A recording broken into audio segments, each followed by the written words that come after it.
go to Africa, so we came. And that was 47 years ago. And I'm here again now, and God is still doing things and touching my heart about this nation and what He wants to do here. You know, God has an amazing way of turning every tragedy into a triumph. It may take some time, but God's light always pierces through the darkness. Coming up after the break, a young woman's tragic past pushes her over the edge.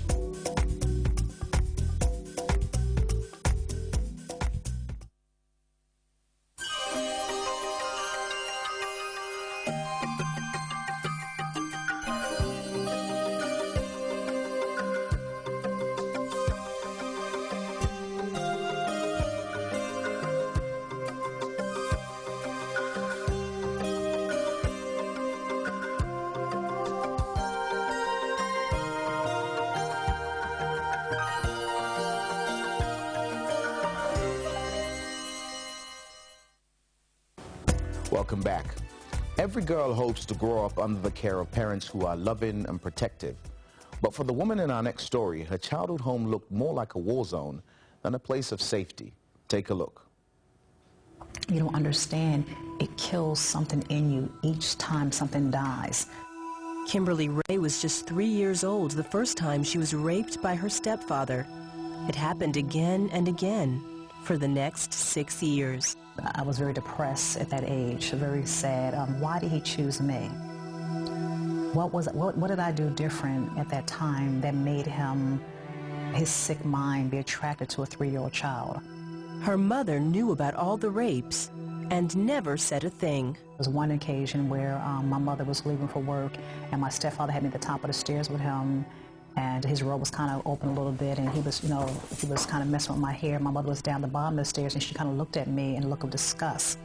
And what I read from her eyes back then was, just do what you're going to do with her, and let it be done before I get home from work. And that bothered me for many years. There was one place Kim found solace: church. Being in church was really wonderful. I enjoyed it very much, but I was confused. I was confused trying to figure out who this God, the preacher, was preaching about. That you know, he was preaching about love and preaching about, you know, kindness and hope and joy, but that's not what I was hearing in my household. Later that year, her mother told Kim and her brothers she didn't want them anymore and sent them to live with their father, whom they'd never met. I could not believe that this woman, my mother, just dropped us off with no warning to this man. I've already slept with a man in her life, and now she doesn't want me no longer. Now she wants me. Now she's going to give me to a man who I don't even know, and now she's going to just drop us off, no warning, no nothing. And I remember that feeling, saying, okay, the world's going to pay now. I remember saying, this is it. So at the very tender age of 9, sex, drugs, and alcohol became Kim's obsession. She stopped going to church and started hanging out with older teens. I was very mature then. I had wisdom way above my age at 9.5 years old, 10. I was scheming back then at that age because I started seeing things more. I was just so hurt by my mother. I just didn't care. Kim never told anyone about the abuse. Her teen years were unstable, her actions erratic. She lived with many different men, had 3 children, and continued to use drugs. She tried prostitution for a few months, which landed her in jail. Even in the turmoil, one thing remained constant: the emptiness she felt. At that time, I was battling depression really bad. I was battling low self-esteem. At that time, I think I was 80 pounds at that time. I lost so much weight there. There was no mother and father to call on. There's nobody there. Kim decided that she wanted a better life for her and her children. So, after her release from jail, she took 2 jobs to provide for her family. But try as she might to move forward, drugs and her secret past kept their grip. The only thing keeping her going was her love for her children. They gave me something to live for. I remember thinking, if I don't deal with this now, these dark secrets, it's going to pass on to my daughter.